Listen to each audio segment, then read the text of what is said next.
నమస్కారం అండి.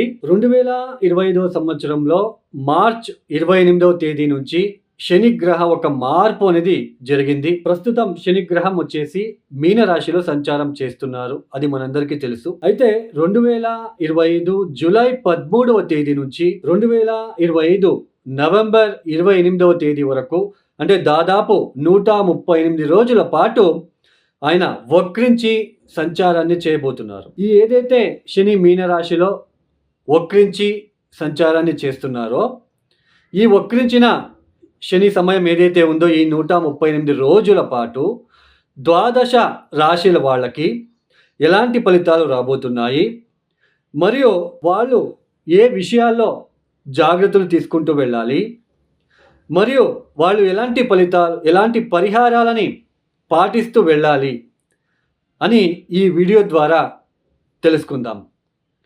ముఖ్యంగా నేను ఏదైతే ఈ వక్రించిన శనిగ్రహం వలన ఇలాంటి ఫలితాలు రాబోతున్నాయి అని చెప్తున్నానో, ఇది దేని బట్టి అవి పూర్తిగా శుభ ఫలితాలు వస్తాయా లేదా మనకి అశుభ ఫలితాలు వస్తాయా అని మనం ఎలా తెలుసుకుంటామంటే, అష్టక వర్గ బిందువులు ఎవరి జన్మ జాతకంలో అయితే మీ వ్యక్తిగత జాతకం ఒకసారి చెక్ చేసుకోండి. మీ మీన రాశిలో శని గనక 0, 1, 2 బిందువులు గనక ఇచ్చి ఉంటే వాళ్ళు చాలా జాగ్రత్తగా ఉండాలి. వాళ్ళకి అశుభ ఫలితాలు వచ్చే సూచనలు ఎక్కువగా ఉంటాయి అని అర్థం. ఎవరి జన్మ జాతకంలో అయితే శని 3, 4 అష్టకవర్గ బిందువులు గనక ఇచ్చి ఉంటే వాళ్ళకి కాస్త మంచి ఫలితాలు రాబోతున్నాయి అని అర్థం. అంటే కాస్త కొంచెం రిలీఫ్ అనేది ఉంటుంది. పూర్తిగా నెగిటివిటీ ఉండదు, అంటే పూర్తిగా చెడు కూడా ఉండదు, పూర్తిగా శుభం కూడా ఉండదు. మీడియం రిజల్ట్స్ అనేది మిక్స్డ్ అనేది ఉంటుంది. 0, 1, 2 అంటే పూర్తిగా అశుభ ఫలితాలే ఎక్కువగా ఉంటాయండి. ఎవరి జాతకంలో అయితే 5, 6 గనక ఇచ్చి ఉంటే మంచి ఫలితాలు వస్తాయి. కాస్త లేట్ అయినా, అది ఏనాటి శని అయినా పంచమ శని అయినా, సో 5, 6 బిందువులు గనక ఇచ్చి ఉంటే కాస్త లేట్ అయినా మీకు శుభ ఫలితాలు వస్తాయి అని అర్థం. అయితే 7, 8 బిందువులు గనక ఇచ్చి ఉంటే ఎవరి జన్మ జాతకంలో అయినా 7 లేదా 8 బిందువులు గనక ఇచ్చి ఉంటే ఎక్సలెంట్ రిజల్ట్ అని చెప్పవచ్చు. చాలా బాగుంటుంది వాళ్ళకి. వాళ్ళు ఎంత ఇబ్బందులు పడినా ఫైనలీ వాళ్ళు ఈజీగా సక్సెస్ అనేది సాధిస్తారు అని అర్థం. ఓన్లీ 0, 1, 2 బిందువులు ఇచ్చి ఉండే వాళ్ళకే ఎక్కువ ఒడిదొడుకులు, ఇబ్బందులు, కష్టాలు అనేది వస్తూనే ఉంటాయండి. సో అష్టకవర్గ బిందువులు చాలా ఇంపార్టెంట్. సో ఈ ఒక అష్టకవర్గ బిందువుని మీరు చెక్ చేసుకుంటే మీకు ఈజీగా అనేది, అంటే ఈ ఫలితాలు ఎలా వస్తాయనేది ఈజీగా అర్థమవుతుంది. ఇక ఒక రాశి గురించి మనము తెలుసుకుంటూ వెళ్దాం. ఈ ధనుసు రాశి వాళ్ళకి అర్ధాష్టమ శని జరుగుతున్నది. చంద్రుడున్న రాశి నుంచి చతుర్థ స్థానంలో శని ఒక సంచారం జరుగుతున్నది. అర్ధాష్టమ శని అని పిలుస్తాం. ఇక్కడ వక్రించిన శని ఫలితాలు చెప్పుకునే ముందు ఈ చతుర్థ స్థానంలో చతుర్థ భావం గురించి కొంచెం చెప్తాను. ఈ చతుర్థ స్థానం అంటే ఏంటి? తల్లికి సంబంధించిన స్థానం, మాతృస్థానం అని అంటాం. మానసిక పరమైన సంతోషం మనం ఎలా ఫీల్ అవుతున్నాం మానసిక పరంగా, ఇది 4th హౌస్ నుంచి చూసుకుంటాం. తర్వాత వెహికల్ రిలేటెడ్, తర్వాత ఇంటికి సంబంధించిన ఒక విషయం, అంటే మంచి గృహం ఉందా, ఆ గృహం చుట్టూ పూల తోటలో లేదా మంచి చెట్లు కానీ ఇలాంటివన్నీ ఉన్నాయా, సో ఇవన్నీ కూడా 4th హౌస్. తర్వాత మెయిన్ మానసిక పీస్ అనేది ఇంట్లో ఉంటుందో లేదా, గృహంలో మనశ్శాంతిగా ఉంటామా లేదా, ఇవన్నీ కూడా 4th హౌస్ ద్వారా తెలుసుకుంటాం. అలాంటి 4th హౌస్లో శని వచ్చినప్పుడు ఇక్కడ అష్టకవర్గ బిందువులని మీరు కరెక్ట్గా చూసుకుంటే శని ఫలితాలు ఈజీగా అర్థమైపోతుంది. 0, 1, 2, 3 గనక ఇచ్చి ఉంటే ఒకలాగా ఫలితాలు, కొంచెం కష్టంగా ఉంటుంది, చాలా ఇబ్బందికరంగా ఉండే ఫలితాలు ఇస్తాడు ఆయన. అదే 4, 5 గనక ఇచ్చి ఉంటే కాస్త మంచి ఫలితాలు ఇవ్వడానికి అవకాశాలు ఎక్కువగా ఉంటాయి.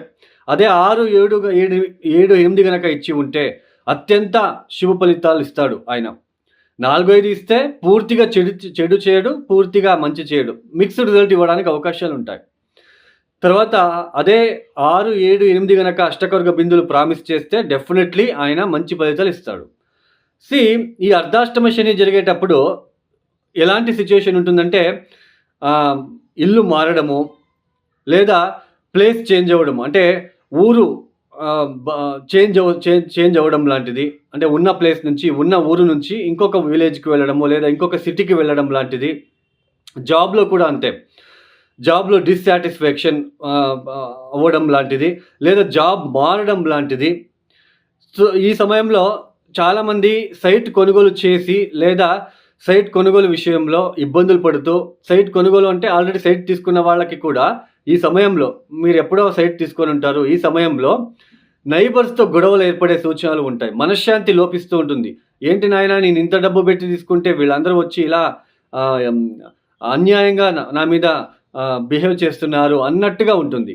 లేదా మీకు రావాల్సిన పిత్రార్జిత ఆస్తి గనక ఏదైనా ఉన్నట్లు గనక అయితే, అక్కడ గూడా మీ కుటుంబ వ్యక్తులో లేదా మీ సోదరులు అంటే అన్న తమ్ముళ్ళో లేదా అక్క చెల్లెల్లో వాళ్ళ ద్వారా మళ్ళీ ఒక మానసికపరమైన ఒత్తిడిని ఎదుర్కోవాల్సిన ప్రమేయం ఏర్పడుతూ ఉంటుంది. జాబ్‌లో ఎక్కువ స్ట్రెస్‌కి ఫీల్ అవుతూ ఉంటారు. తర్వాత ఎప్పుడూ కూడా ఇక్కడ ఏంటి అంటే ఉన్న ప్లేస్ నుంచి సరైన ప్లేస్‌కి వెళ్తామా? సరైన జాబ్ అంటే ఉన్న ప్లేస్ నుంచి సరైన ప్లేస్‌కి లేదా ఉన్న జాబ్ నుంచి మళ్ళీ ఏదైనా మంచి జాబ్‌కి వెళ్తామా అని అదెలా తెలుస్తుంది అంటే అష్టకర్గ బిందువులు 0, 1, 2 గనక ఇచ్చి మీరు ఉన్న ప్లేస్ నుంచి మరొక ప్లేస్‌కి వెళ్ళినా అక్కడ చాలా ఇబ్బందిగా ఉంటుంది. జాబ్‌కి అంతే. జాబ్‌లో కూడా అంతే. వదిలేసొచ్చేస్తారు. సో, ఇది అండి. అదే వక్రించిన శని ఉన్నప్పుడు ఈ సమయంలో మీరు 100% ఇక్కడ ఇల్లు కొనుక్కునే అవకాశాలుంటాయి. అది ఇట్స్ డిపెండ్స్ ఆన్ అష్టకర్గ బిందువులు. ఇల్లు కొనుగోలు చేయడానికి అవకాశాలు ఎక్కువగా ఉంటాయి. తర్వాత ముఖ్యంగా జాబు విషయంలో జాబ్ చేంజ్ అవ్వడము, లేదా డిసిగ్నేషన్ చేంజ్ చేయడము ఇలాంటివి చేయడానికి అవకాశాలుంటాయి. బట్ ఇది చాలా తప్పు అండి.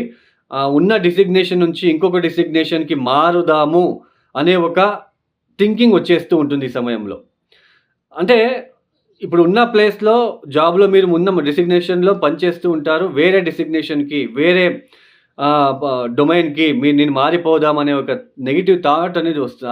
అది మీకు థాట్ అనేది పాజిటివ్ అనిపిస్తుంది. బట్ ఈ వక్రించిన శని సమయంలో అలా చేస్తే రాంగ్ డిసిషన్ తీసుకున్నట్లుగా ఉంటుంది. అంటే రాంగ్ స్టెప్ వేసినట్లా ఉంటుంది.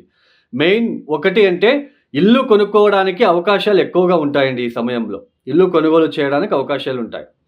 అయితే ఈ సమయంలో ఇల్లు కొనుగోలు చేసినా, లేదా సైట్ కొనుగోలు చేసినా నైబర్స్‌తో ఏదో ఒకటి లిటిగేషన్ లాంటిది రావడానికి గూడా ఛాన్సెస్ ఉంటుంది.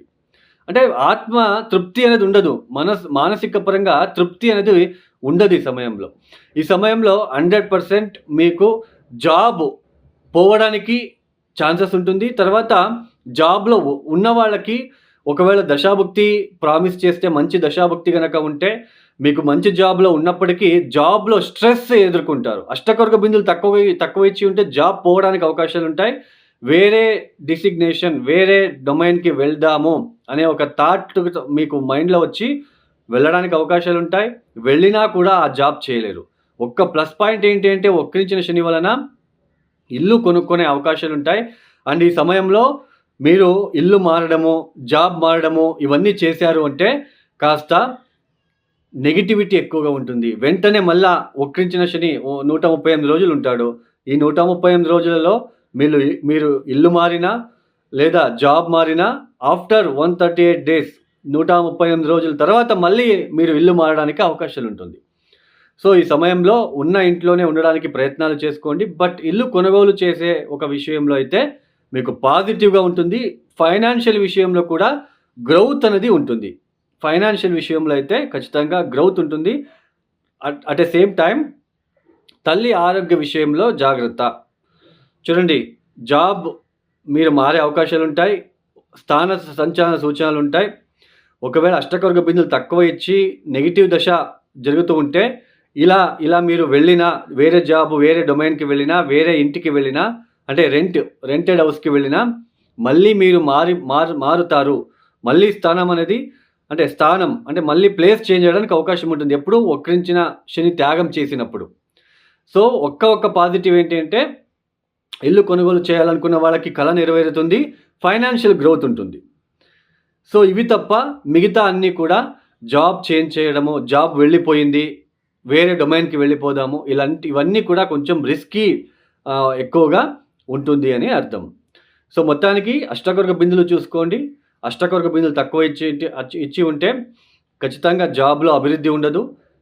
తర్వాత మానసికపరమైన ఇబ్బందులు ఎదుర్కోవాలి.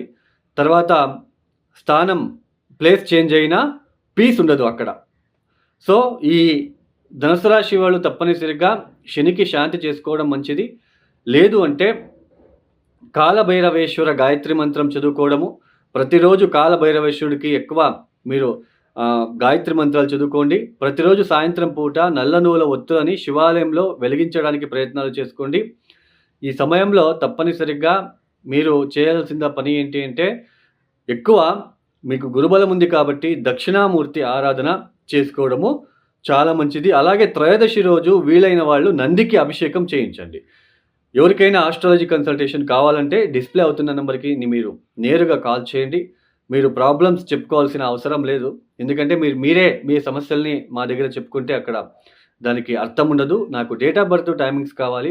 ప్రాబ్లమ్స్ చెప్పుకోవాల్సిన అవసరం లేదు. నేనే ఏ ప్రాబ్లమ్ ఉంది, ఏ విషయాల్లో మీరు ఇబ్బందులు పడుతున్నారు, సో కమింగ్ పీరియడ్ ఎలా ఉంటుంది, ఏ రెమెడీస్ మీరు పాటిస్తూ వెళ్ళాలి, మీరే కష్టపడి చేసుకోవాలి. అలా ఉంటుందండి నా కన్సల్టేషన్. ఇష్టమైన వాళ్ళు, ఏదైనా ఇబ్బందులో ఉన్నవాళ్ళు కాల్ చేయండి. ఈ యొక్క వీడియో మీకు నచ్చితే లైక్ చేయండి, షేర్ చేయండి, సబ్స్క్రైబ్ చేసుకోండి. సర్వే జనో సుఖినో భవంతు. ధన్యవాదాలు. జై శ్రీరామ్.